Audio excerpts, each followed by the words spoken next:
Hello friends, welcome to active network channel. ఈరోజు మనం market ఎలా మూవ్ అయింది, రేపటి అనాలిసిస్ గురించి మనం డిస్కస్ చేసుకుందాం ఈ వీడియోలో. సో దాని గురించి నేను ఫస్ట్ నిఫ్టీ 50 చార్ట్ని తీసుకున్నాను. ప్రజెంట్ నేను డైలీ టైం ఫ్రేమ్లో ఉన్నాను. సో నేను ఆల్రెడీ ఇంతకుముందు వీడియోలో మీకు చెప్పాను రేంజ్ హైని రేంజ్ లోని ఎలా సెలెక్ట్ చేసుకోవాలి. సో నేను డైలీ క్యాండిల్లో రేంజ్ హైని రేంజ్ లోని సెలెక్ట్ చేశాను ఇక్కడ. సో దాని తర్వాత ఇమీడియట్ హైని వచ్చేసి స్వింగ్ హైగాను, ఇమీడియట్ లోన్ వచ్చేసి స్వింగ్ లోగాను సెలెక్ట్ చేసుకుంటాం. సో దానికి నేను కలర్స్ చేంజ్ చేశాను. ఈ రేంజ్ హైకి వచ్చేసి రేంజ్లో బ్లూ కలర్ పెట్టాను, స్వింగ్ హైకి స్వింగ్ లోకి గ్రీన్ కలర్ లైన్ పెట్టాను. సో ఇది క్లియర్గా అర్థమయ్యేదానికి ఇలా పెట్టాను. సో ఇలా మార్కెట్ని మనం ఫస్ట్ ఆఫ్ ఆల్ అండర్స్టాండ్ చేసుకోవాలి.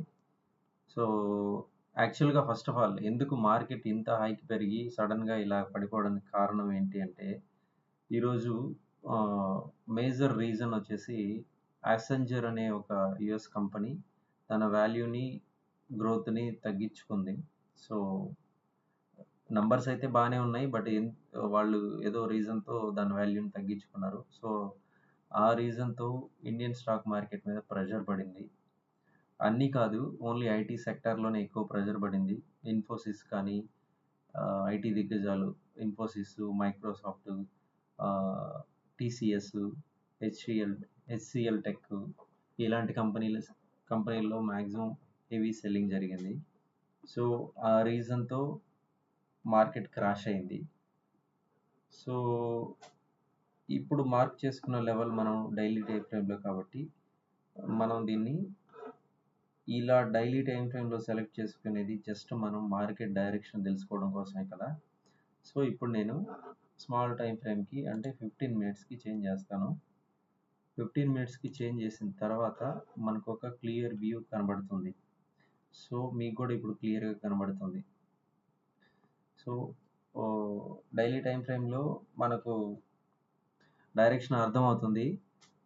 సో మనం ఎప్పుడైతే 15 మినిట్స్కి చేంజ్ అవుతామో మార్కెట్ క్లారిటీగా ఒక డైరెక్షన్ కానీ మనం ఎక్కడున్నాము, మనం ఎలా ట్రేడ్ తీసుకోవాలనేది ఒకటి క్లారిటీగా తెలుస్తుంది.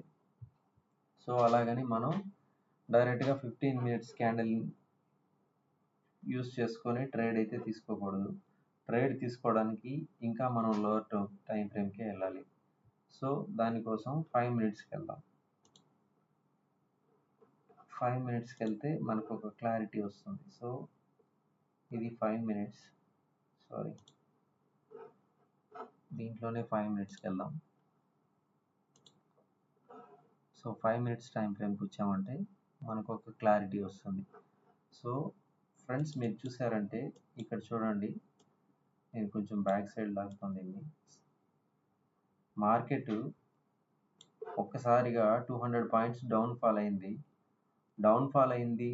అక్కడి నుంచి మార్కెట్ పూర్తిగా కన్సాలిడేషన్ ఫేజ్లోనే ఉండిపోయింది. ఈరోజు మీరు బాగా గమనించండి, కన్సాలిడేషన్ ఫేజ్లోనే ఉండిపోయింది. ఇది 9 EMA, ఇది 20 EMA.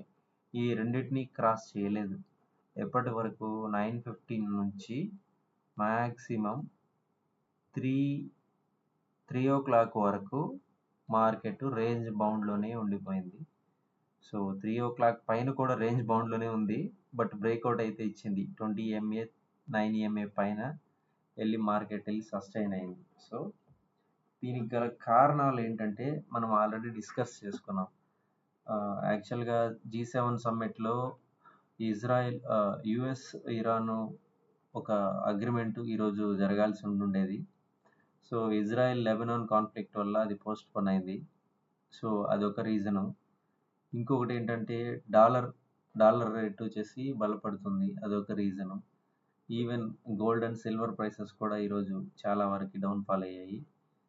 సో చాలా కారణాలు ఉన్నాయి ఈరోజు మార్కెట్ ఫాల్ అవడానికి. ఫెడ్ మీటింగ్లో కూడా అన్సర్టనిటీ ఉంది రేట్ కట్స్ మీద. సో అదొక రీజను. సో వీటన్నిటి కారణాల చేత మార్కెట్ డౌన్ఫాల్ అయింది, ఒక రేంజ్ బౌండ్లోనే ఉండిపోయింది.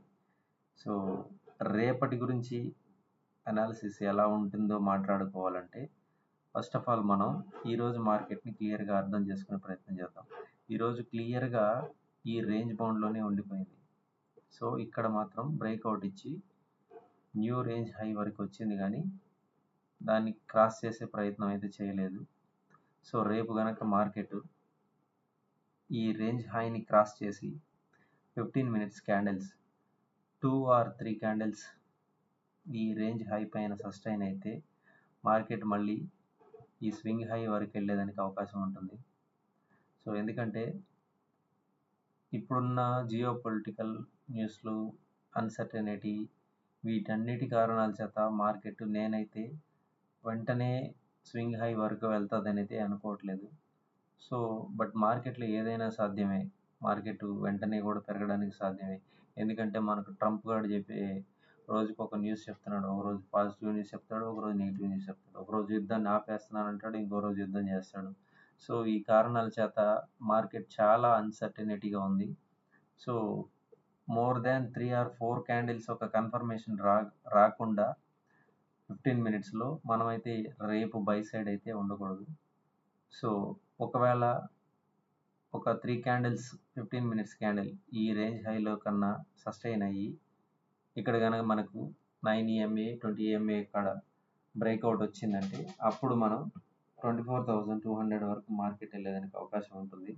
So at the time only మనం బై సైడ్ ఉండాలి. అదర్వైజ్ మనం ఎటువంటి ట్రేడ్ తీసుకోకూడదు.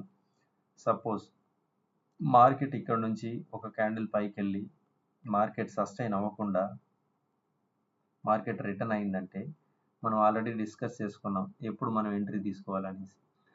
మన ప్రీవియస్ క్యాండిల్ని ప్రజెంట్ క్యాండిల్ లోగా బ్రేక్ చేసిందంటే so that is our entry point. So అక్కడ మనం ఎంట్రీ తీసుకొని ఎక్కడ వరకు రావచ్చు, వన్స్ మన ప్రీవియస్ క్యాండిల్ లోని బ్రేక్ చేసిందంటే మార్కెట్ అల్టిమేట్గా రేంజ్ లో వరకు ఖచ్చితంగా వచ్చి తీరుతుంది. సో 23,900 వరకు మార్కెట్ వచ్చేదానికి అవకాశం ఉంటుంది. So either market 2-3 candles sustain అయ్యి పైకి వెళ్ళేటప్పుడు తీసుకోవాలి ట్రేడ్. అదర్వైజ్ ఇక్కడ నుంచి మార్కెట్ ప్రీవియస్ లో క్యాండిల్ని బ్రేక్ చేసి ప్రజెంట్ క్యాండిల్ కిందకి వెళ్తున్నప్పుడు సెల్ సైడ్ ట్రేడ్ తీసుకోవాలి. ఈ రోజులాగా ఈ రేంజ్ బౌండ్లోనే మార్కెట్ ఉంటే మాత్రం రేపు కూడా ఎటువంటి ట్రేడ్ తీసుకోకపోవడమే బెటర్ ట్రేడ్ నన్ను అడిగితే. సో ఇది ఫ్రెండ్స్ యాక్చువల్గా రేపటి అనాలిసిస్. సో ఇది ఒకటే కాదు, రేపు మార్నింగ్ జరిగే global and geopolitical newses మీద కూడా మార్కెట్ ఎప్పుడైనా మారచ్చు. సో ఇది ఒక అసెస్మెంట్ మాత్రమే, ఇలాగ జరగచ్చు అని ఒక ఎక్స్పెక్టేషన్ మాత్రమే. సో ఫ్రెండ్స్, మీకు ఈ వీడియో నచ్చితే లైక్ చేయండి, యాక్టివ్ నెట్వర్క్ ఛానల్ని సబ్స్క్రైబ్ చేయండి, కామెంట్ చేయండి. మీ ఫ్రెండ్స్కి ఎవరికైనా ఉపయోగపడుతుంది అనుకుంటే ఈ వీడియో షేర్ చేయండి. Thank you very much. See you in next video.